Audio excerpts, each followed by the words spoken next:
मित्रता हो तो ऐसी। सुनते समय आंसू अगर रोक सकें तो जरूर सुनिए। कहानी थोड़ी लंबी है, पर एक बार सुनना शुरू करने के बाद आप इसे पूरा सुने बिना नहीं रह सकेंगे। शाम का अंधेरा घिर आया था। छड़ी टेकते हुए वृद्ध बनवारी लाल जीएम यानी जनरल मैनेजर साहब के बंगले के सामने आकर रुक गए। वे अभी भी तय नहीं कर पा रहे थे कि वे जीएम से मिलने जाएं या नहीं। इसी ऊहापोह में वे वहीं कुछ देर ठिठक कर खड़े रहे।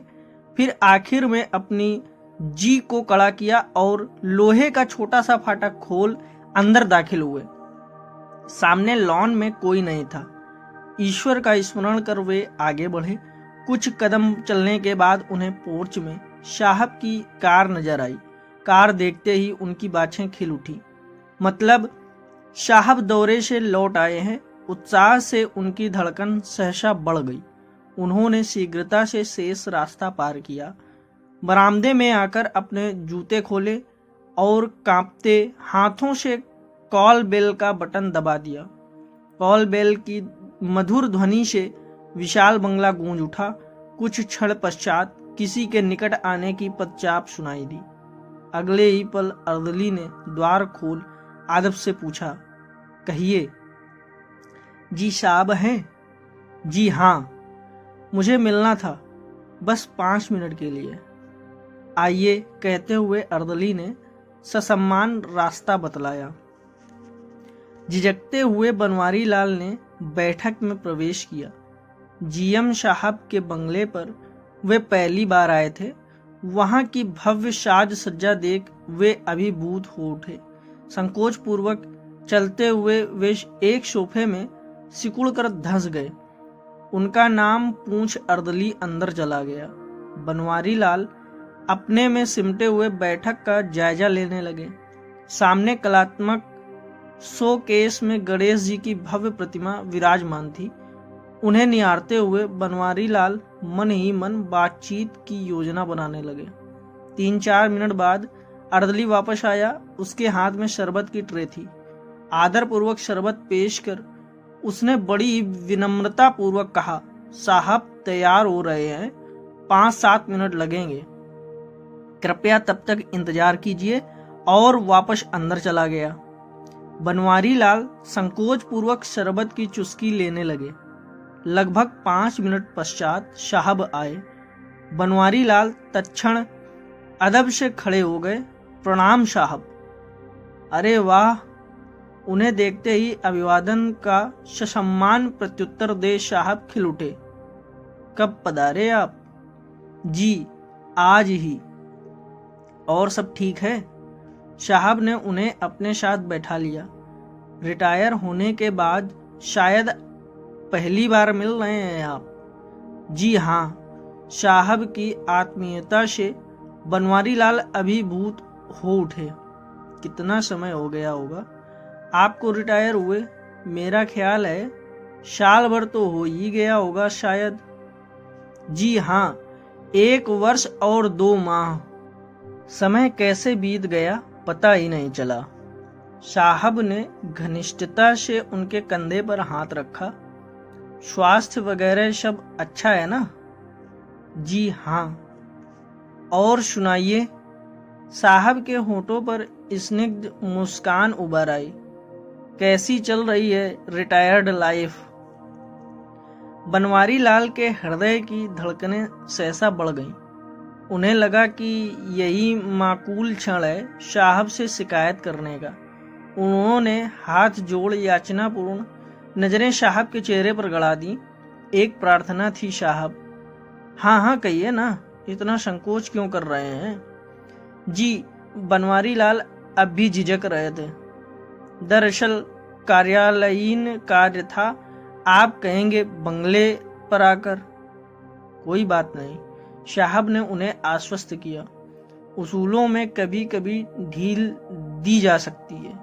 फिर अब तो आप रिटायर हो चुके हैं, दूसरे शहर में रहते हैं, आप निसंकोच कहिए। बनवारी लाल का स्वर यकायक थरथरा उठा।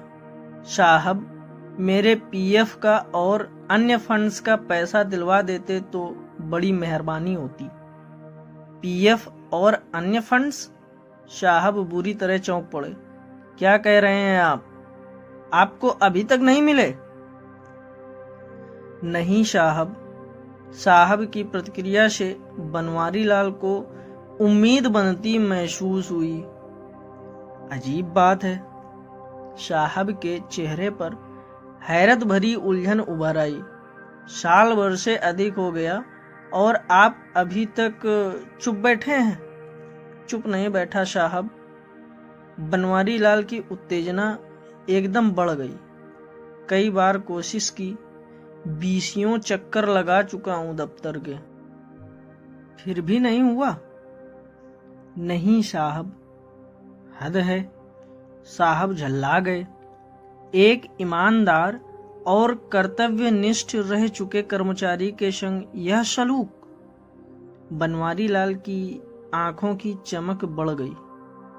वैसे साहब ने याददाश्त पर जोर देते हुए अपनी नजरें उनके चेहरे पर टिका दी। फंड्स आदि का काम तो राम प्रसाद जी देखते हैं ना? जी हाँ, वो तो आपके मित्र है ना? जी। बनवारी लाल ने जुबान काट ली। फिर कहा, नहीं, उनसे मित्र का काम।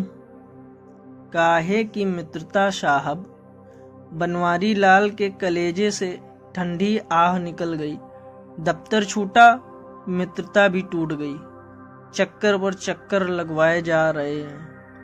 मैं समझा नहीं, किस बात के चक्कर? अरे फिजूल में ही। बनवारी लाल का स्वर कांप उठा। कभी यह जानकारी छूट गई, कभी यह एंट्री गलत कर दी। आपने कहा नहीं, एक बार में सब तफसील से बतला दें? कहा था। झल्ला जाते हैं। सब लिखा तो है फॉर्म में। हैरत से साहब स्तब्ध हो गए।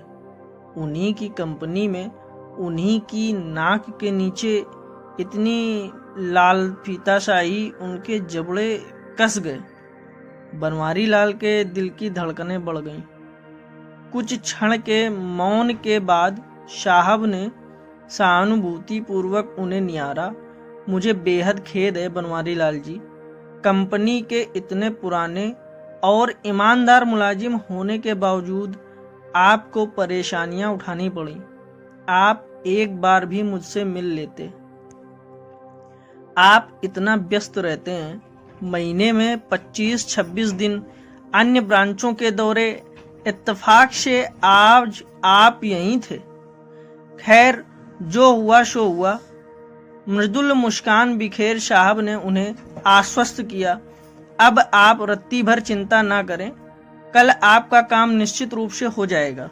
सच साहब? आह्लाद से बनवारी लाल का गला हठात रूंध गया। कृतज्ञता पूर्वक उन्होंने हाथ जोड़ लिए। बहुत बहुत मेहरबानी होगी साहब आपकी। मेरा दिल ही जानता है कितनी परेशानी होती है मुझे बार बार गांव से यहाँ आने में। गांव से आने में? साहब एकदम चौंके। मैं समझा नहीं, कौन से गांव से आने में? आप तो शायद रायपुर रहने लगे हैं ना, अपने बड़े बेटे के पास? जी। बनवारी लाल सहसा संकोच में पड़ गए। फिर ये गांव? बनवारी लाल अटकने लगे। जी, वो 40-45 किलोमीटर पर एक ग्राम मांचल है, जीरापुर से 9 किलोमीटर अंदर। हाँ हाँ, सुना तो है। नदी किनारे कोई पुरानी गढ़ी है। जी हाँ, वही। वहाँ खेती है छोटी सी, 6.5 बीघा की। अच्छा, उसे बटाई पर देने आए होंगे अभी रायपुर से। जी। बनवारी लाल संकोच से वहीं सोफे में धंस गए। आजकल मैं वहीं रहता हूँ। वहाँ साहब की आंखें आश्चर्य से फैल गईं। उस सुविधा विहीन गांव में? बनवारी लाल सिर झुकाए अपने में और सिमट गए। मेरा ख्याल है शायद बसें भी नहीं जाती वहाँ। 3-4 किलोमीटर पैदल जाना होता है। हाँ, मैं बनवारी लाल ने सिर हिला दिया। फिर ऐसे सुविधा विहीन गांव में रहने की क्या सूझी आपको? रायपुर में मन नहीं लगा आपका? जवाब देने की बजाय बनवारी लाल सिर झुकाए बैठे रहे। उनकी आंखों की कोरों पर आंसू चमकने लगे। साहब गहरी नजरों से अब भी उन्हें भांप रहे थे। उन्होंने भेदते स्वरों में उनके दिल को कुरेदा। आपने जवाब नहीं दिया बनवारी लाल जी। रायपुर में मन नहीं लगा क्या आपका? भला क्या जवाब देते बनवारी लाल? क्या अपने ही घर का दुखड़ा रो देते साहब के सामने, और वह भी अपनी औलाद के विरुद्ध? होंठ भींचे सिर झुकाए बैठे रहे, पर साहब की उत्सुकता बढ़ती जा रही थी। उन्होंने बालकों के से कौतूहल से पूछा, आपके 2 पुत्र और हैं ना, जबलपुर और इटारसी में? हाँ, मैं बनवारी लाल ने हौले से सिर हिला दिया। वे भी शायद अच्छे ओहदों पर हैं, खुद के बंगले हैं। उनके यहाँ गए थे? जी, फटी धौंकनी सी उनके गले से आवाज निकली। फिर वहां भी नहीं रहते ऐसी कमजोर वृद्धावस्था में? आपकी पत्नी को तो गठिया है ना? बनवारी लाल का हृदय फट पड़ने की सीमा तक भर आया। अपने मन का सैलाब रोकना उनके लिए दुश्वार हो गया। आखिर क्या मजा मिल रहा है साहब को मेरा जख्म कुरेद कर? उसे साहब भी उन्हें उन लोगों सरीखे हल्के लगने लगे जिन्हें दूसरों की ढकी उगाड़ने में मजा आता है। उनका मन तो हुआ साहब का बंगला तुरंत छोड़ दें, मगर बनता काम बिगड़ जाने की आशंका थी, इसलिए मन मसोस कर सिर झुकाए चुपचाप बैठे रहे। साहब आज कुछ विचित्र मूड में थे। बनवारी लाल के निजी जीवन के प्रति उनकी उत्सुकता बढ़ती जा रही थी। मेरी समझ में नहीं आता, आप स्वयं इतने कमजोर, पत्नी बीमार, उस सुविधा विहीन गांव में रहने की बजाय आप यहीं क्यों नहीं रहते अपने घर? अपना घर सुनते ही एक हुक सी उठी बनवारी लाल के हृदय में। थरथराती आवाज में उन्होंने अपना पथराया चेहरा ऊपर उठाया। घर तो बेच दिया था साहब। बेच दिया था? हैरत से साहब ने उन्हें घूरा। कब? रिटायर होने के 3-4 माह पूर्व। क्यों? जवाब देते हुए बनवारी लाल को गले में कांटे चुभने लगे। तीनों बेटे बहू जोर देने लगे कि रिटायर होने के बाद तो हम पति पत्नी को उन लोगों के पास ही रहना होगा। यहाँ इतनी दूर सूने मकान की देखभाल कौन करेगा? किराए पर देने में भी खतरे हैं। और आपने घर बेच दिया? जी। पछतावे के सूल से वे कराह उठे। आज भी वे उस पल को कोसते रहते हैं जब तीनों बेटे बहुओं के बहकावे में आकर उन्होंने अपना घर बेच दिया था। काश न बेचा होता। शहर में रहने का ठौर तो रहता, भले ही छोटा सा घर था। कहने को तो रहता कि अपने स्वयं के घर में रह रहे हैं। सैकड़ों सूल खचखच कर उनके हृदय में चुभने लगे। कितनी भारी गलती कर बैठे थे वे। लोग तो जिंदगी भर पैसा पैसा जोड़कर बुढ़ापे के नीड़ का इंतजार करते हैं, और उन्होंने बना बनाया अपना नीड़ बेच दिया और पैसा बांट भी दिया तीनों में बराबर। ऐसा क्यों कर दिया आपने? तरस खाते हुए साहब बुरी तरह कलप उठे। कम से कम पैसा तो अपने पास रखना था। अब साहब जी, याद करते हुए बनवारी लाल का हृदय हाहाकार कर उठा। मैंने सोचा पैसा कहाँ छाती पर बांध कर ले जाना है। मरने के बाद तो तीनों का ही है। मरने के बाद ना? और जीते जी? साहब की आत्मा भी बुरी तरह तड़प उठी। बनवारी लाल जी, सूरज भी सांझ को अब अस्ताचल को जाता है तो चंद्रमा के पास अपनी रोशनी संजो कर रखता है रात के सहारे के लिए। और आपने कुछ भी नहीं रखा अपने पास, बांट दिया सब। कम से कम अपनी वृद्धा बीमार पत्नी का तो ख्याल किया होता। पूरी मुट्ठी खोल दी। बनवारी लाल को अब और जज्ब करना दुश्वार हो गया। इतने दिनों का दर्द जो अंदर ही अंदर रोक कर रखा था, साहब के सहानुभूतिपूर्ण रूख का स्पर्श पाते ही लावा बनकर फूट पड़ा। हाथों में मुंह छुपा वे फपक फपक कर रो पड़े, एक नन्हे से बच्चे की तरह। दुनिया की भीड़ में लुट चुके एक नादान अनाथ असहाय बच्चे की तरह।